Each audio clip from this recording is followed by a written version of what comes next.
मसीह यीशु के पुरफज़ल और जलाली नाम में आप सबको सलाम। हमारे लिए खुदा का पाक कलाम यूहन्ना की अंजील उसका 19 बाब और उसकी 28 आयत में से, इसके बाद यीशु ने जान लिया कि अब सब बातें तमाम हुई ताकि हमेशा पूरा हो, तो कहा कि मैं प्यासा हूं। 7 सलीबी कलमात में से 5वां कलमा मैं प्यासा हूं, जिसे जिस्मानी दुख का कलमा भी कहते हैं।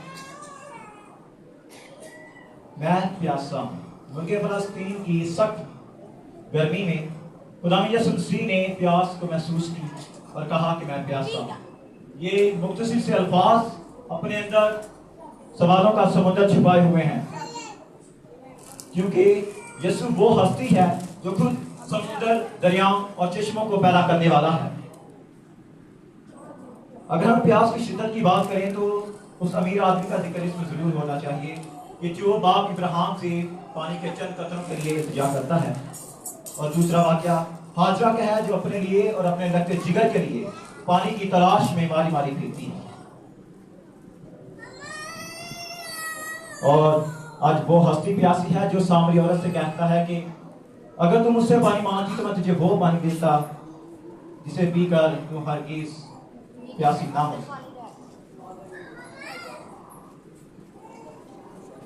ऐसा क्यों हुआ? इसलिए कि पुराने अहदनामे की पेशन गोई थी जिसका पूरा होना जरूर था। उन्होंने मुझे खाने को नींद भी दिया और मेरी प्यास बुझाने को उन्होंने मुझे सिरका पिलाया। यह कलमा बड़ा ख्याल अंगेज और फिक्र अंगेज है। इस कलमे के चंद अनासर पर बात करें तो इस कलमे में ये मसीह यीशु की बशर्ते का बीना का सबूत है। ये मसीह की अज़ियत की सख्ती को पेश करता है और ये बाइबल के लिए मसीह की ताज़ीम को पेश करता है और खुदा के सामने मसीह यीशु की ताबेदारी को पेश करता है। बाइबल मुक़द्दस का मुताला करने से पता चलता है कि खुदावंद यीशु मसीह की शख्सियत दो तरफा थी। वो कामिल खुदा भी थे और कामिल इंसान भी। अगर हम यीशु की अलूहियत की बात करें तो उसमें यसाया 42 बाब उसकी पहली आयत में लिखा है, देखो मेरा खादिम जिसको मैं संभालता हूं, मेरा बरगज़ीदा जिससे मेरा दिल खुश है। मैंने अपनी रूह उस पर डाली है, वो कौमों में अदालत करेगा। इसमें खुदा साफ साफ यीशु मसीह के बारे में कहता है कि वो मेरा बेटा है, मतलब खुदा है। इसके बाद अगर हम बात करें यीशु के इंसान होने की तो वो एक कामिल इंसान भी थे। ये कलमा यीशु मसीह की लज्जा खैज अज़ियत की तस्वीर कुशी करता है।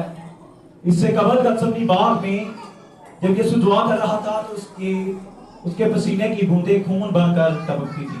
और साइंस का कहना है कि जब इंसान का खून और पानी एक हो जाता है तो वो बच नहीं सकता।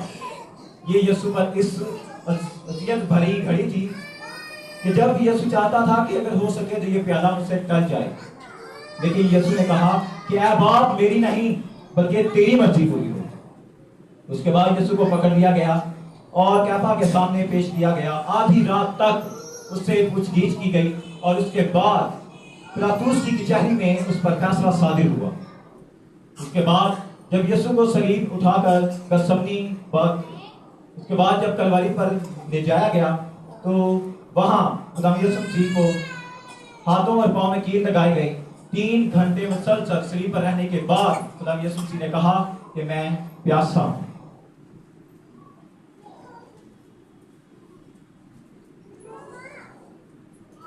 खुदा यीशु मसीह की जिंदगी का मुताला करें तो पता चलता है कि यीशु मसीह का पैदा होना, मरना और जी उठना और जिंदगी के दीगर वाक़यात कलाम मुक़द्दस के मुताबिक थे।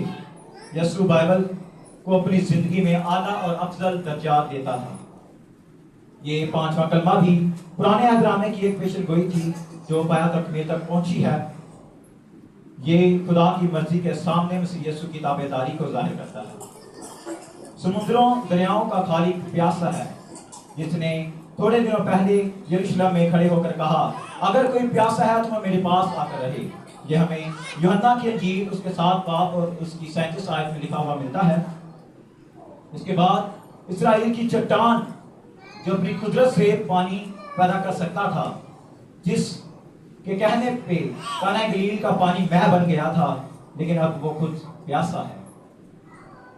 वो चाहता तो फरिश्ते पानी लिए उसके सामने हाजिर हो जाते, लेकिन उसने अपने फायदे के लिए और अपने आराम के लिए कोई मोजज़ा ना किया था।